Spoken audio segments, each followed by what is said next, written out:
साथीहरु आज म तपाईलाई बताउने छु कि टिकटक किन फ्रीज हुन्छ त टिकटक आईडी तपाईको अकाउन्ट किन फ्रीज हुन्छ त तपाईले लगभग 2-3 वर्षदेखि फेसबुक चलाइरहनु भएको छ तपाई अहिलेसम्म किन पपुलर हुन सक्नु भएको छैन त किन लाइक भ्युज आउँदैन त आज हामी कुरा गर्ने छौं यस बारेमा म तपाईलाई सिर्फ दुईटा ट्रिक्स बताउने छु यो कुनै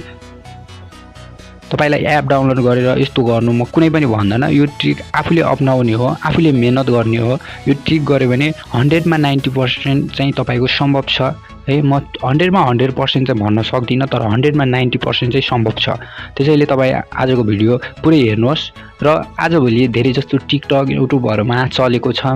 हैन मेरो लाइभमा जोइन गर्नु तपाईलाई म 1000 फलोअर बढाइदिन्छु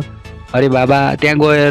गएपछि कोले पो बढाइदिन्न र त्यही भएको साथीहरुले यताउता गरेपछि बढिहाल्छन् त हैन र उनीहरुले सिर्फ यो कुनै पनि गलत हैन क्या तपाईको त्यो फलोअर मात्र बढाएर हुँदैन लाइक भ्युज पनि आउनु पर्छ त्यसैले तपाईले के गर्नु भनेपछि उनीहरुले सिर्फ जो लाइभ गरे हुन्छ उनीहरुले कोइन कमाएर सिर्फ गिफ्ट मात्रै प्राप्त गरिरहेको छ क्या तपाईहरुलाई उल्लु बनाइरहेको छ क्या जति पनि लाइभमा उनी हुन्छ उनीहरुले कोइन पाउँछ उनीहरुले कोइन किनेर उनीहरुले गिफ्ट पाइरहेको छ पैसा पाइरहेको छ तपाईहरु हेरेर टाइम वेस्ट गरिरहनु भएको छ त्यसैले भनिन्छ नि साथीहरु त्यही भएर तपाईलाई म आज सिर्फ दुईटा ट्रिक युज भन्छु तपाईले त्यसलाई युज गर्नु होला तपाईहरु यदि मेरो च्यानलमा नयाँ हुनुहुन्छ भने सब्स्क्राइब गरिदिनु होला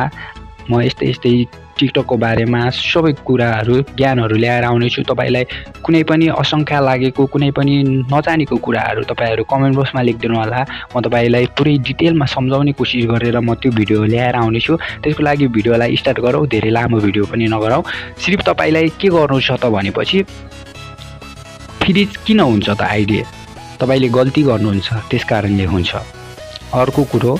तपाईको भिडियो किन भाइरल हुँदैन त त्योमा पनि तपाईले गल्ती गर्नुहुन्छ त्योमा पनि त्यसैले हुँदैन त्यसैले म आज तपाईलाई सिर्फ दुई ट्रिक भन्छु यसलाई ध्यानसँग सुनिदिनु होला भिडियोलाई अन्तिमसम्म हेर्दिनु होला ताकि राम्रोसँग बुझाउन सकु आउनुहोस् भिडियो स्टार्ट गरौँ है त सबभन्दा पहिला त टिकटक अकाउन्ट खोल्नु हैन ओपन गरिसकेपछि तपाईको भिडियोहरु आउँछ अनि पछि भिडियोहरु हेर्नुस् यहाँ अगाडि सबै हैन लाखौं करोडौं आएको हुन्छ अनि त्यसपछि तपाईले त्यो गर्ने हो हैन तर र तपाईले एउटा कुरा कि तपाईले जहिले पनि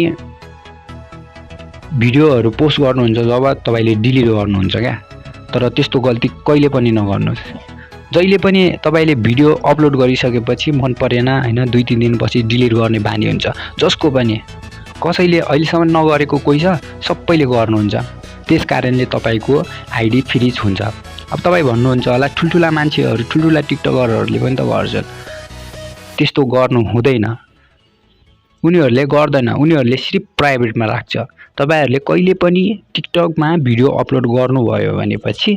कहिले पनि डिलिट नगर्नु होला बरु तपाईले प्राइभेटमा राख्नु होला त्यसको लागि तपाईको स्टोरेज पनि भरिदैन तपाईहरु के को टेन्सन गर्नुहुन्छ र किन भिडियोलाई फाल्नुहुन्छ प्राइभेटमा राखे अरूले हेर्न पनि सक्दैन तपाईहरु आफै हेर्न सक्नुहुन्छ त्यसैले टिकटकमा डिलिट गर्ने काम चाहिँ भिडियोहरु डिलिट गर्न चाहिँ काम नगर्नु होला किनकि डिलिट गर्यो भने तपाईको टिकटक फ्रीज हुनको कारण नै त्यही हो फ्रीज किन हुन्छ तपाईहरु आफै छक पर्नुहुन्छ तपाईले आफै भन्नु ल कमेन्ट बक्समा मलाई भन्नु तपाईहरुले भिडियो हालेपछि 2-3 दिनपछि डिलिट गर्नुहुन्छ कि नै त्यही भएर भनिन्छ नि भिडियो डिलिट गर्नु हुँदैन भिडियो सिर्फ प्राइभेटमा राख्नु तपाईलाई यदि मन परेन भने तपाईले प्राइभेटमा राख्न सक्नुहुन्छ तर डिलिट गर्ने काम चाहिँ कहिले पनि नगर्नु होला डिलिट गर्नुभयो भने तपाईको आईडी फ्रीज हुन सक्छ र त्यही भएर डिलिट कहिले पनि गर्नुहुन्न र अर्को कुरा तपाईको यति राम्रो भिडियो बनाइरहनु भएको छ र सबैले भन्छ भिडियोको क्वालिटी हुनुपर्छ भिडियोमा दम हुनुपर्छ भन्छ नि त तर भिडियोमा क्वालिटी चाहिँ योमा इम्पोर्टेन्ट छैन क्या भिडियोमा क्वालिटी नभए पनि तपाईको भिडियो भाइरल हुन सक्छ क्या तर त्यसको लागि कन्टेन्ट राम्रो हुनु पर्यो हैन आफ्नै भिडियो हुनु पर्यो तपाईले अब आफ्नै भिडियोमा गरिरहनु भएको छ हैन त्यही पनि लाइक भ्युज आएको छैन हैन तर धेरै कुराहरु देखिन्छ कोहीले हैन कसैसँग राम्रो क्यामेराहरु हुँदैन कसैले अगाडिबाट गर्यो भने लाखौं करोडौं भ्युज कमाइराछ तिनीहरुलाई किन चाहिएन त राम्रो क्यामेरा कन्टेन्ट राम्रो हुनु पर्यो हैन आफ्नो भिडियो राम्रो हुनुपर्छ क्लियरिटीमा छैन के अहिले क्लियर खोज्दैनन् के मान्छेले हेर्ने भनेको उसको राम्रो कलालाई हो त्यसैले तपाईले आफ्नो राम्रो कला देखाउनु भयो भनेपछि तपाई एक दिन अवश्य सक्सेस आउनुहुन्छ र त्यसको लागि तपाईले पनि एउटा गल्ती गर्नुहुन्छ के भिडियोमा भ्युजहरु नआउनुको कारण लाइकहरु नआउनुको कारण अब तपाईले भिडियो त पोस्ट गर्नु भयो ट्याग पनि लगाउनु भयो ट्याग भनेको एकदम इम्पोर्टेन्ट हो क्या तपाईको भिडियोहरु जो फलो नगरेको मान्छे छ त्यहाँसम्म पुग्छ क्या। जुनै पनि कुरामा ट्याक्स भनेको एउटा लाइसेन्स जस्तै हो क्या, लाइसेन्स बिना त्यहाँ पुग्दैन नि त। त्यस्तै हो, यदि तपाईँले ट्याक्स राम्रोसँग लगायो भने तपाईँको भिडियो त्यहाँ पुग्छ क्या। र तपाईँले भन्नु होला फेरि मैले त ट्याक्स लगाउँछु भने, ट्याक्स भनेको ट्याक्स लगाउनुहुन्छ तपाईँले फर यु किप सपोर्टिङ होइन, किप सपोर्टिङ या इधर उधर लगाउनुहुन्छ तपाईँले। तर तपाईँले कहिले लगाउनु भएको छ भिडियो कुन क्याटेगोरीमा हो त्यो हाल्नुभएको छ माथिबाट। तपाईँले टाइटल लेख्नुभयो फर यु किप सपोर्टिङ होइन, ह्यासट्याग भाइरल यस्तो लेख्नुभयो, तर तपाईँले भिडियोको कन्टेन्ट कहिले लेख्नुभयो? तपाईँलाई म आज बताउँछु। यहाँ हेर्नुहोस् थुप्रै नै भिडियोको कन्टेन्टहरू छ, ह्यासट्यागमा